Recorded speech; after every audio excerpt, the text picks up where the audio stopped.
There are moments in life when everything you believed about yourself begins to crack. Not loudly, not all at once, but slowly, quietly, like a wall that has been standing for years, suddenly realizing it was never as strong as you thought. Failure does not always arrive as a dramatic event. Sometimes it comes as silence, a rejected application, a missed opportunity, a relationship that didn't survive, a dream that once burned bright but now feels like smoke fading into the air. And in those moments, the mind does something dangerous. It starts rewriting your identity instead of just your situation. You don't just think, "I failed at this." You start thinking, "I am a failure." That is where the real danger begins. Because failure itself is not the end of anything. It is information. It is feedback. It is reality testing your assumptions. But when you internalize it as identity, it becomes a prison built out of interpretation. Think about a student who studies for months and still fails an exam. The surface story is simple. The exam was not passed. But inside that student's mind, something deeper begins to happen. They start replaying every decision, every distraction, every moment they could have done more. And slowly the narrative shifts from, "I didn't prepare well enough this time," to, "I am not smart enough." That shift is subtle, but it is devastating. Because once you believe you are the problem instead of recognizing a specific behavior or strategy is the problem, you stop experimenting. You stop adjusting. You stop believing change is even possible. Failure becomes not an event, but a sentence. And yet here is the truth most people avoid. Failure is universal. There is not a single person who has ever achieved anything meaningful without it. Not one. Every success story you admire is built on a foundation of mistakes, miscalculations, and moments of doubt. But when you are inside it, failure feels personal. It feels final. It feels like evidence that you were never meant to succeed in the first place. You begin to isolate yourself. You stop talking about your goals. You avoid conversations where people might ask, "How is it going?" Because you don't want to admit that it is not going well. And slowly, something even more dangerous happens. Not just failure, but withdrawal from trying. Because trying again risks confirming what you now fear might be true.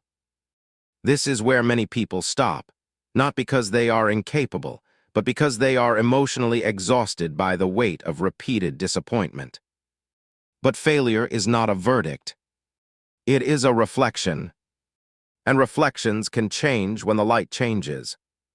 Still, when you are in it, it does not feel like reflection. It feels like collapse. You remember what it felt like to be confident in your direction. You remember the excitement of starting. And now you are sitting in the contrast of that excitement, wondering where it went wrong. And the hardest part is this: nobody can feel that internal weight except you. Others may see a temporary setback, but you feel the accumulation of every effort that did not work. And so you sit in silence with your thoughts, trying to decide whether to continue or quietly let go. This is the moment where failure either becomes the end or the beginning of understanding. Because failure has one hidden purpose most people never recognize while they are inside it. It removes illusion. It removes the illusion of certainty, the illusion of control, the illusion that effort alone guarantees outcome. It forces you to confront reality as it is, not as you expected it to be. And that confrontation is uncomfortable. But it is also where transformation begins. Still, in the middle of failure, none of this feels comforting. You are not thinking about transformation. You are thinking about loss. Lost time. Lost confidence. Lost direction. And you begin to ask yourself quiet questions. Was it worth it? Should I have even started? What if I try again and it gets worse? These questions are not signs of weakness. They are signs of emotional overload. Because failure does not just challenge your results, it challenges your trust in yourself. And once self-trust is shaken, even simple decisions feel heavier. But here is what failure does not take from you, even when it feels like everything is gone: the ability to learn. That ability remains intact, even when motivation disappears. Even when confidence collapses. Even when you feel like you have reached a dead end. Failure narrows your world temporarily, but it does not erase your capacity. It only feels permanent while you are inside it. And eventually something begins to shift, not dramatically, not suddenly, but quietly. A thought emerges: if this didn't work, what would I do differently next time? That question is the first crack in the wall of defeat, because it signals that you are no longer only experiencing failure, you are analyzing it. And analysis is the beginning of recovery. Success is often misunderstood as arrival. As if one day you wake up and step into a life where everything finally works smoothly, where effort always matches outcome, where uncertainty disappears. But real success does not feel like arrival. It feels like accumulation. It feels like the quiet result of thousands of invisible adjustments made after failure. Because success is not built in the moments when everything works. It is built in the moments when nothing works, and you still choose to continue. Think back to every point of failure. Every moment you thought you were done. Every time you considered stopping. Those moments were not detours. They were training grounds. You were not being delayed. You were being refined. What once felt like rejection now reveals itself as redirection. What once felt like loss now appears as correction. What once felt like collapse now looks like restructuring. But you only see that clearly after enough distance has passed. Success does not erase failure. It organizes it. It takes all the scattered attempts, the wrong turns, the mistakes, the doubts, and turns them into a system of understanding. You begin to realize something powerful. You did not fail randomly. You failed specifically, which means every failure contained information. And that information becomes your advantage. Where others see confusion, you see patterns. Where others see setbacks, you see data. Where others stop, you adjust. That is where momentum is born, not from perfection, but from interpretation. And slowly, something changes in your behavior. You stop fearing mistakes in the same way. Not because they hurt less, but because you finally understand their function. They are not proof of inadequacy. They are feedback loops guiding refinement. And as this mindset strengthens, your actions change. You begin to take smarter risks. You recover faster from setbacks. You stop over-identifying with temporary outcomes. And that is when progress starts to compound. Success, when it finally begins to show itself, rarely feels dramatic at first. It feels subtle.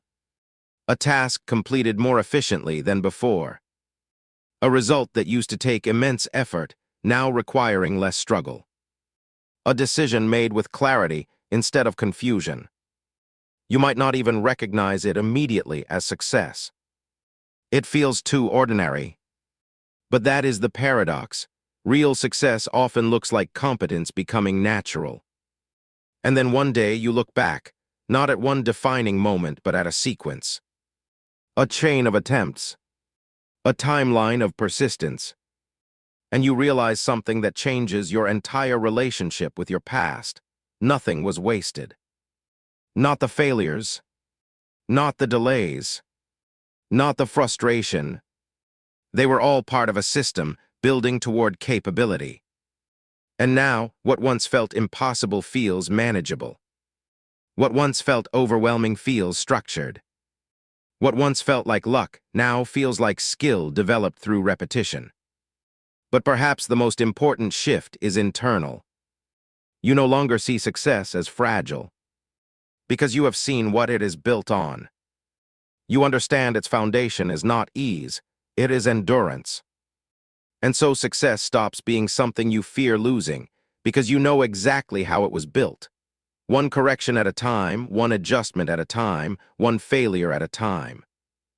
And that understanding changes everything.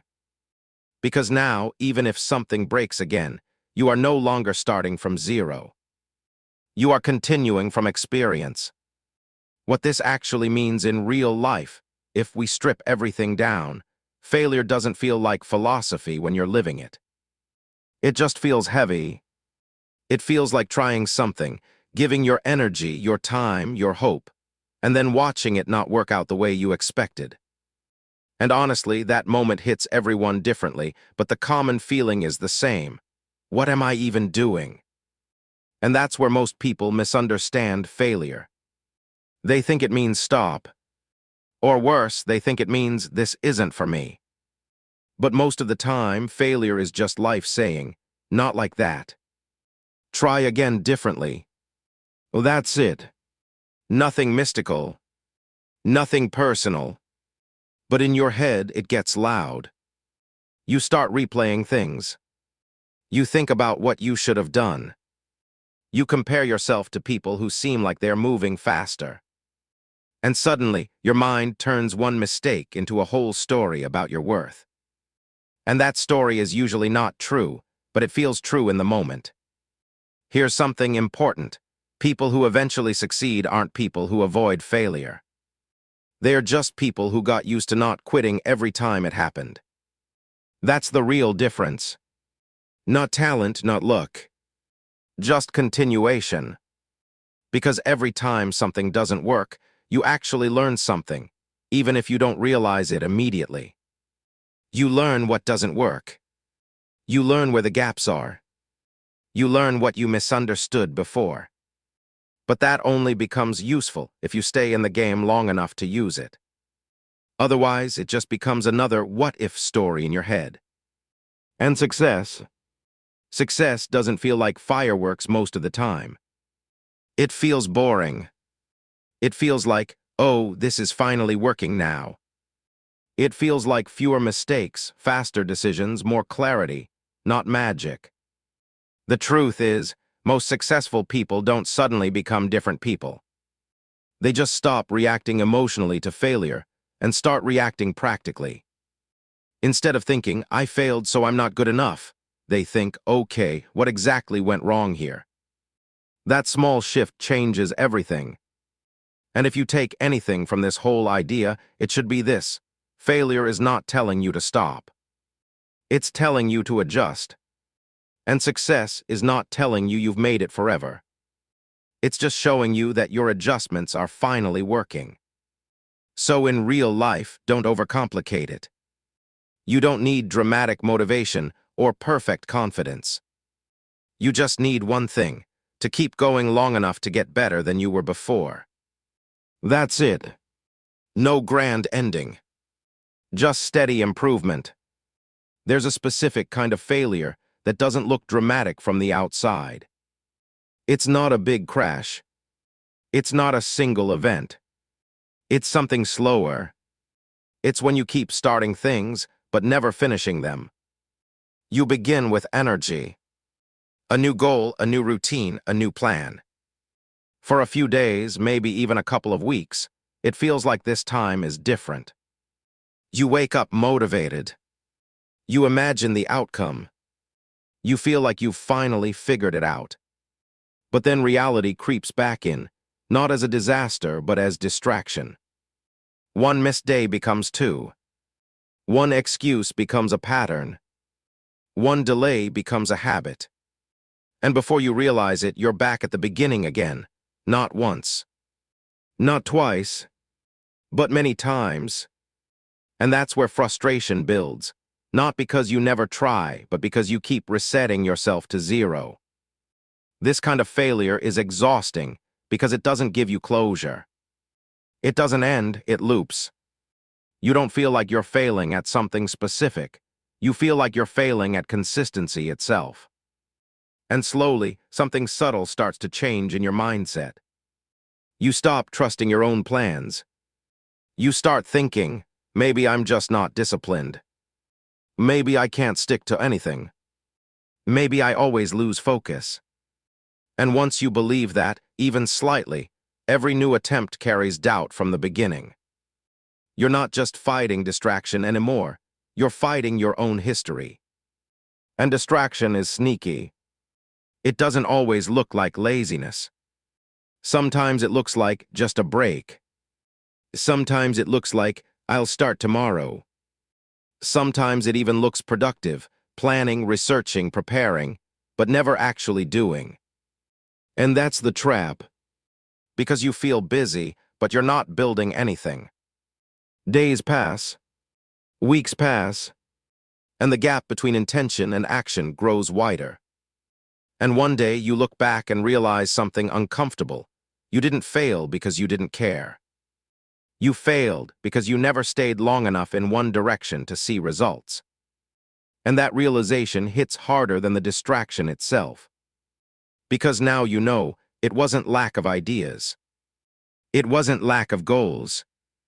It was lack of staying power. And that's where most people quietly give up. Not because they can't succeed, but because starting over feels easier than continuing something that hasn't worked yet. Success in this area doesn't come like a breakthrough moment. It comes like a decision. A quiet one. The decision to stop resetting every time things get uncomfortable. Because at some point, you realize something important. Consistency is not built in motivation, it's built in repetition. Not perfect repetition.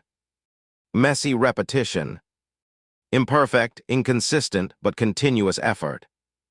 That's where change actually starts. The turning point isn't when you finally do everything right. It's when you stop abandoning everything the moment it goes wrong. Because successful people aren't people who never get distracted. They are people who return faster. They lose focus, but they come back. They fall off, but they re-enter. They break rhythm, but they don't abandon the system completely. And that changes everything. At first, progress is slow, almost unnoticeable. You don't feel different. You don't feel transformed. But something else starts to happen. You stop resetting. And that alone creates momentum.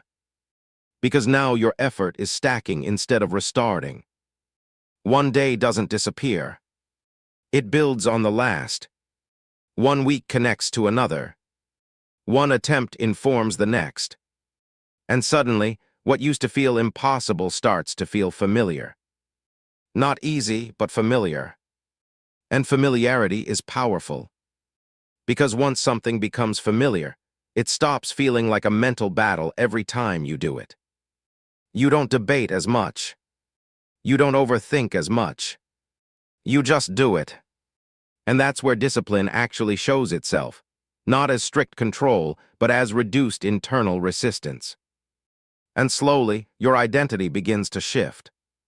You stop seeing yourself as someone who tries to be disciplined. You start seeing yourself as someone who simply returns to what matters, even after distraction. And that's the real success most people miss.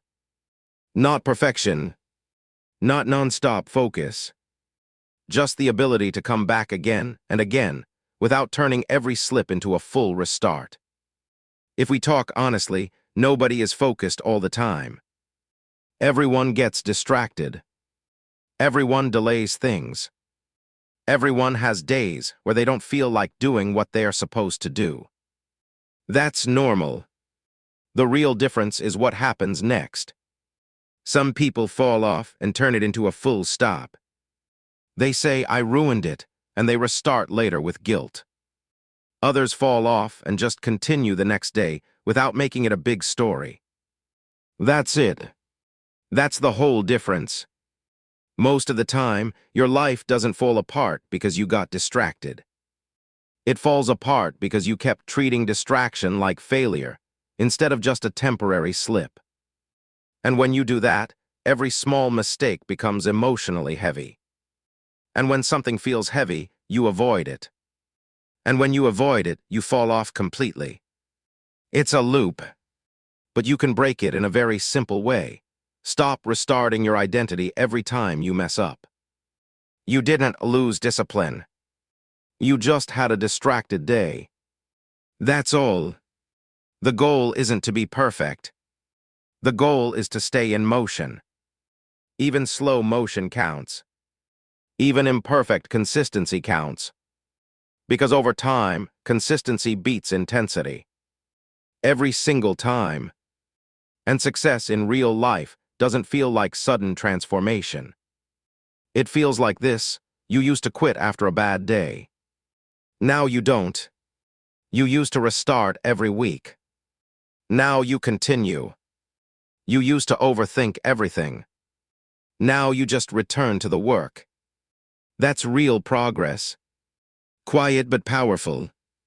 So if you take anything from this, take this. You don't need a perfect streak. You just need fewer restarts. There are failures that feel small, and then there are failures that feel like everything at once. This is the second kind. It's when multiple parts of your life seem to lose balance at the same time. Your plans don't work out. Your confidence drops. Your direction feels unclear. And even things you used to handle easily start feeling heavy. It's not just one thing going wrong.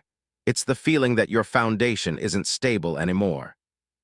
And that's what makes this stage so difficult.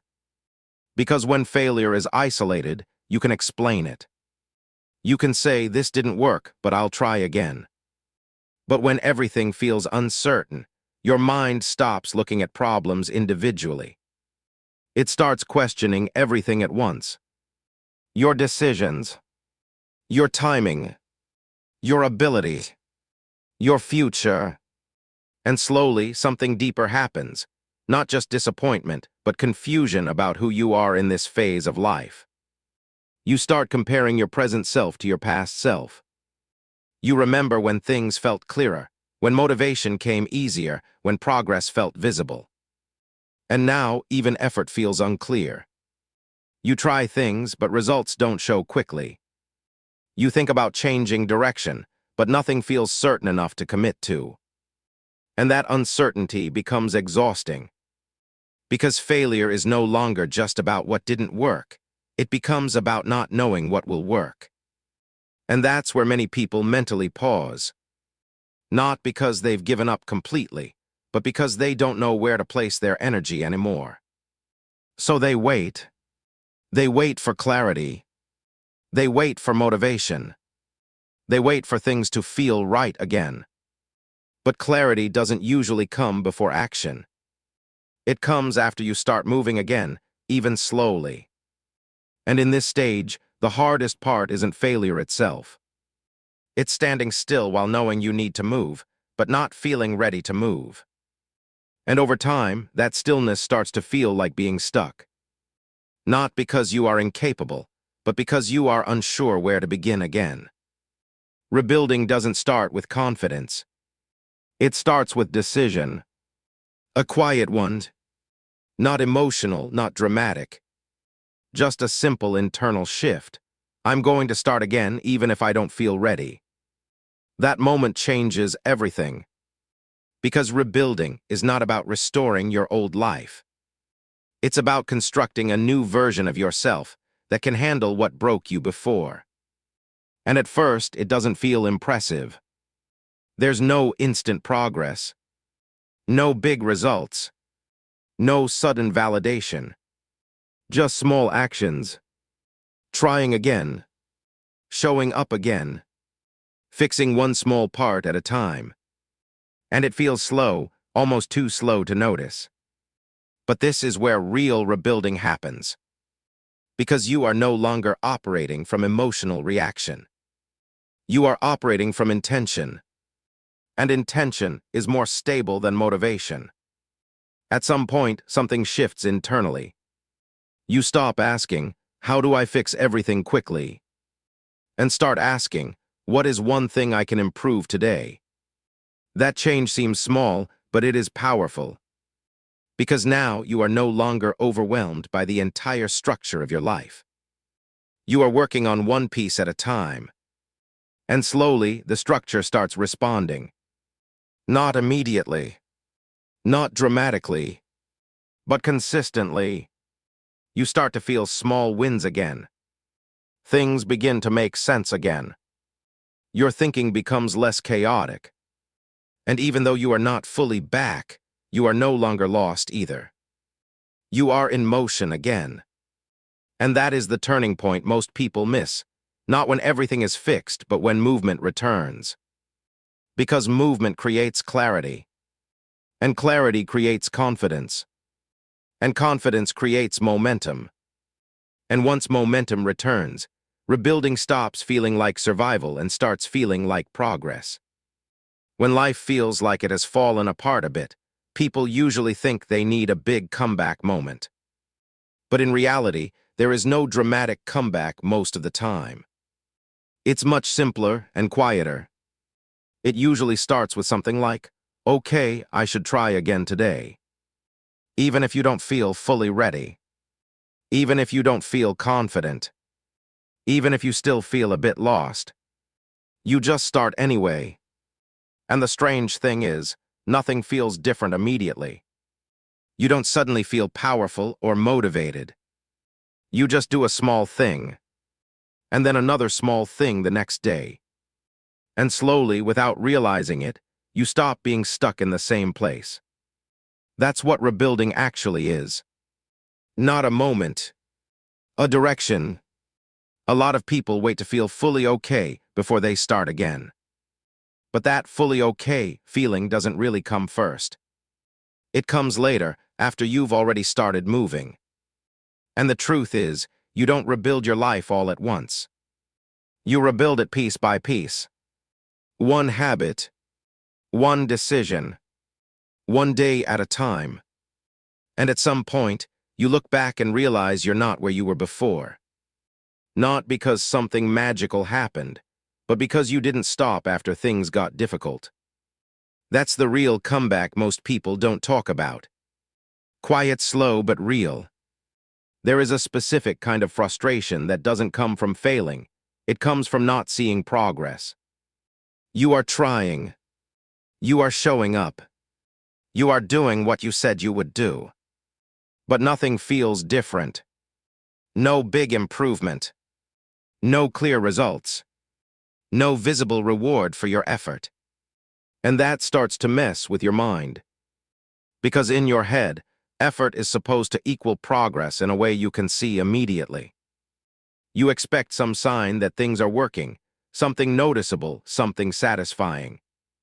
But instead, days start blending together. You study, you work, you practice, you repeat, but life looks almost the same. And that's where doubt quietly enters.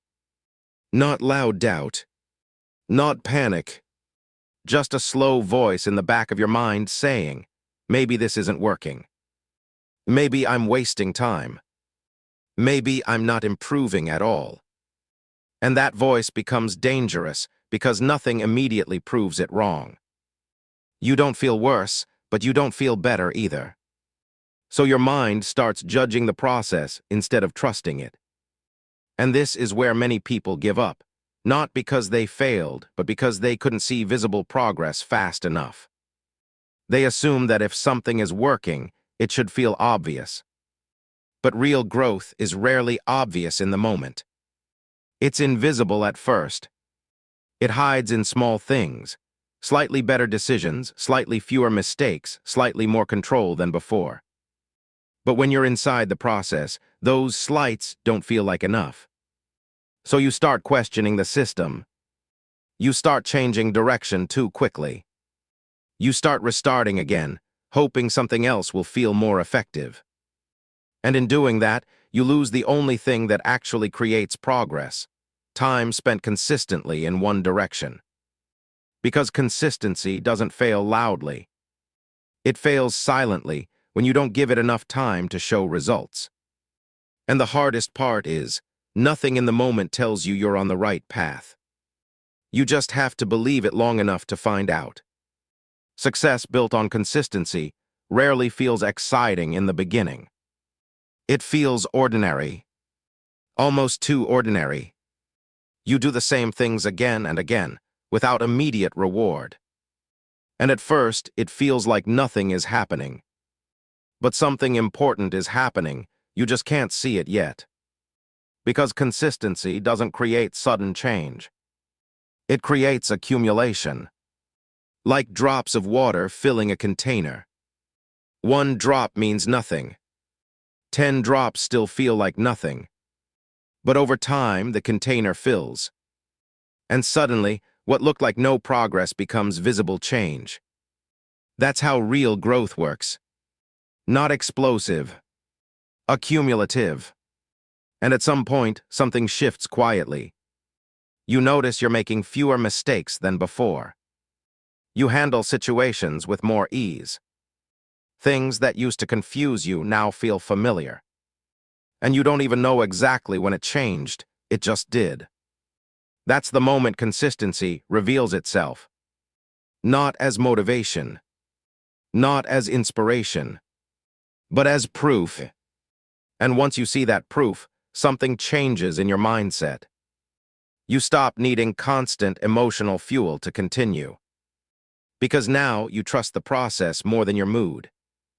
And that is where real stability begins. You stop restarting your effort every time you feel uncertain. You stop judging your progress too early. You stop expecting immediate transformation. Instead, you start thinking long-term without pressure. And slowly, your life starts reflecting that mindset. Not because you forced it, but because you stayed with it long enough for it to work. And the most powerful realization comes later. You didn't need to do something extraordinary every day. You just needed to do ordinary things without stopping. Most people quit not because they aren't improving, but because they can't see improvement fast enough. And that's the tricky part. Real progress doesn't announce itself. It just quietly builds in the background. You don't wake up one day suddenly different. It's more like one day you realize, oh, I'm handling this better than before. And you don't even know when that shift happened. That's how consistency works. It doesn't feel powerful while you're doing it. It feels normal. Sometimes even boring. But that's exactly why it works. Because you're not relying on motivation anymore. You're just showing up. Even on days when it feels pointless. Even on days when you don't feel like it. Even on days when nothing seems to change. And slowly, without drama, things start improving. Not all at once, but enough that you start noticing differences. Things feel slightly easier. You react differently. You think more clearly. And eventually you realize something simple but important. You were improving the whole time, you just couldn't see it yet. That's why consistency matters more than intensity. Intensity gives you short bursts. Consistency changes your direction. And direction is what actually shapes your life. Let's be honest. Most people don't lack ability. They lack persistence under boredom.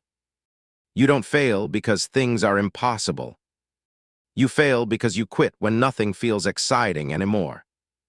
You start something, you feel motivated for a few days, and the moment it stops feeling new, you start looking for an exit. A distraction, a reset. A new plan. A different method. Anything except staying still long enough for results to show up. And then you call it lack of progress? No. That's not lack of progress. That's impatience disguised as confusion. Because consistency was already working, you just didn't stay long enough to see it. That's the part nobody wants to hear. You don't need a better strategy every week. You don't need another restart. You don't need to figure yourself out, again and again like that's some endless excuse to delay action. You need to stop quitting when things get boring. Because that's where most people lose. Not in failure. Not in crisis. But in the quiet, repetitive, unglamorous middle, where nothing feels rewarding yet. That's where discipline actually lives. And if you keep abandoning that stage, don't pretend you're trying hard. You're just cycling through beginnings and calling it effort. At some point you have to be honest. If you keep restarting, you are not building anything. You are rehearsing effort without ever letting it mature into results. And life does not reward rehearsals. It rewards completion. So here's the uncomfortable truth. Nobody is coming to make it easier for you to stay consistent. No moment is going to magically remove boredom, doubt, or resistance. You either stay through it, or you repeat your life in loops and call it almost there. Well, that's it. And the people you think are ahead are not superhuman. They just stayed in the boring phase longer than you did. That's the difference. Not talent, not luck. Not motivation. Endurance through nothing happening yet. So stop treating consistency like something you try when you feel good.